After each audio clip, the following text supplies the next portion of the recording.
काला माटी मूवी पवन सिंह। तो नमस्कार दोस्तों, एक बार फिर से आज के नई वीडियो लेकर। तो भोजपुरी के पावर स्टार पवन सिंह अपने काला माटी मूवी का शूटिंग 5 तारीख को स्टार्ट कर देंगे। और काला माटी के फिल्म के बारे में क्या बोले आप सभी स्क्रीन पर देख सकते हैं।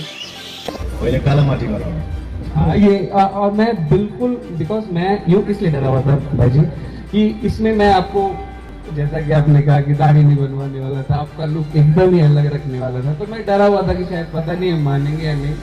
और इनको वही चीज सबसे ज्यादा अच्छा लगा कि मुझे बोला ये करना है मुझे। तो नेचुरल जीवन जो होता है ना, वो जीवन होता है।